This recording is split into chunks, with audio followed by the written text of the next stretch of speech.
And the 9/11 Commission said response to the hijackings was slowed by difficulty getting secure communications among the President in Florida and officials in Washington. Nonsense! They have perfect communications all the time. Cover story. Bullshit.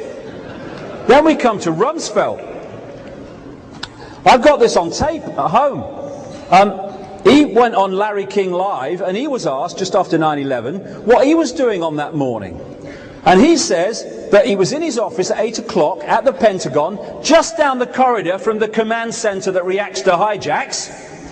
And the plane was just taking off, the first one, Flight 11 from Boston.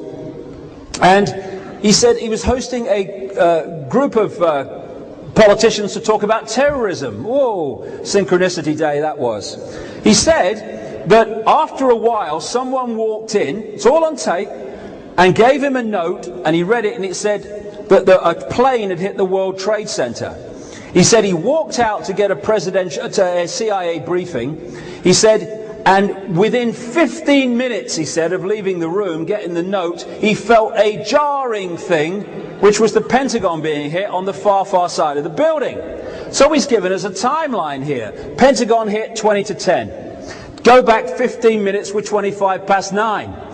He's saying that the head of the military, the defense secretary, the Pentagon, was handed a note at 25 past 9 to tell him that the World Trade Center had been hit by the first plane at 9:15, and they never mentioned the little detail that another bugger had hit at 3 minutes past 9, and no one had told him that another plane was heading towards the sodding Pentagon. Nonsense. This is the regulations that they have to follow. The command center will, with the exception of immediate responses, forward requests for Department of Defense assistance to the Secretary of State of Defense for approval. It goes on to say the Secretary of Defense has to be told immediately there's a problem. 25 past 9. Well, soon enough. Nonsense. This guy, Richard Myers, he said on American military radio and television that he was on Capitol Hill about to go into a meeting with a politician called Max Cleland when he saw on the television that the World Trade Center had been hit. He's the uniform head of the US military, just down the road in the Pentagon. What does he do? Does he get on the phone? Does he say what's going on? No. He said he went into the meeting with Max Cleland. He said he came out, no one told him about the second plane. He came out, he said, and immediately he came out of the meeting, someone said, another plane's hit the World Trade Center, and he said, just after that, someone said, the Pentagon's been hit. Timeline. He went into the meeting, he claims, before 3 minutes past 9, because he didn't know about the second plane, comes out around 20 to 10 when the Pentagon was hit, and he is saying that no one told him the second plane had hit, that another plane was heading towards the Pentagon in all that bloody time.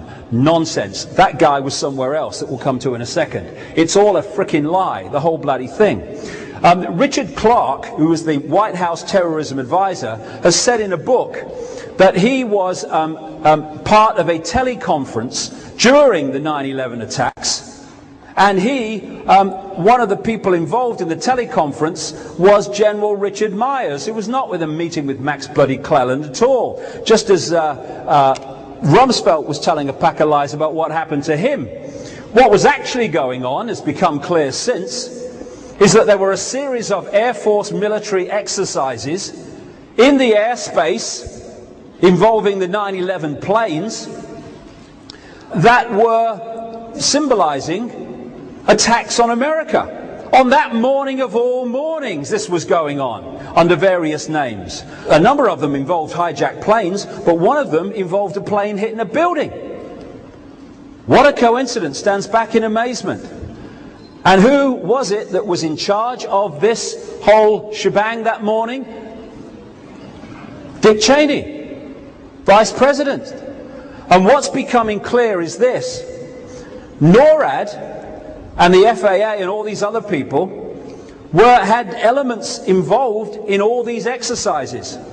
And so when it started hearing things about hijacked plane heading for this, hijacked plane heading for there, people were actually saying, is this real or is this the exercise?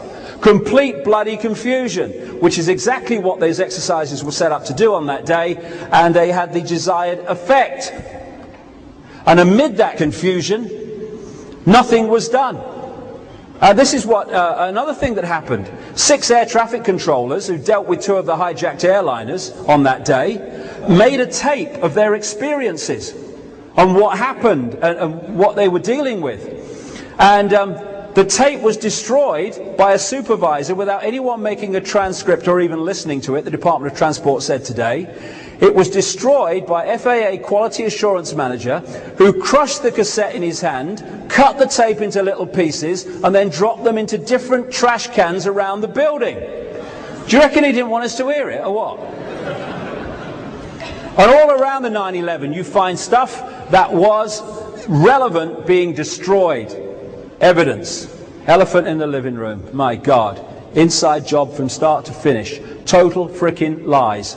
I was in Australia, and this guy who is involved in the computer system that defends Australian airspace from air attacks was with me for a day, and he told me that the airspace over the Canberra Parliament building involves a system that if a pilot enters that airspace, he is invited not by a human being but by a computer to punch in a 4-digit code that gives him permission to fly through that airspace.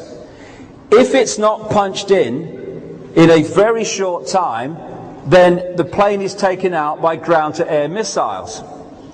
That's what happens in Australia. What happened when Flight 77 came in to the Pentagon? Nothing. I mean, there's no air defense to the Pentagon. They've admitted they've got ground-to-air defense for the White House. I mean, couldn't they just point them a little bit in the other direction? I mean, the Pentagon's not far. Nothing. Because it was being allowed to happen. No one has to direct an assassination. It happens. The active role is played by secretly permitting it to happen. This is the greatest single clue. Who has the power to call off the usual security precautions? Who had that power? The very people who've used 9/11 to take away basic freedoms and launch a war on terrorism. In other words, a war of slaughter.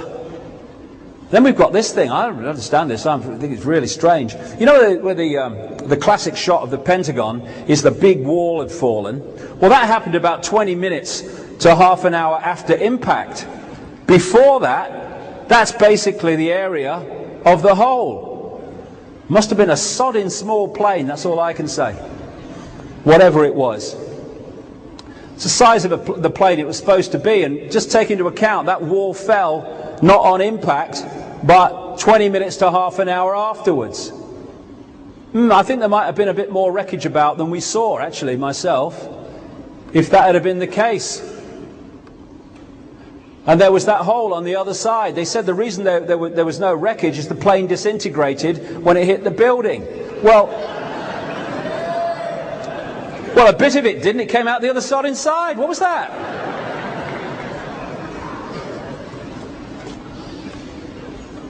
Oh yeah, there was a bit of wreckage. I can see them now.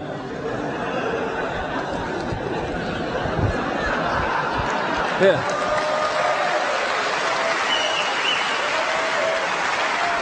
Hey, I think we got away with it. God.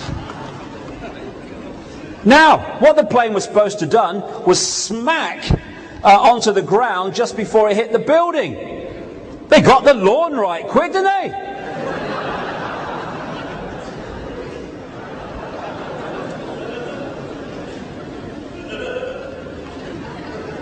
Oh, and this is the other thing.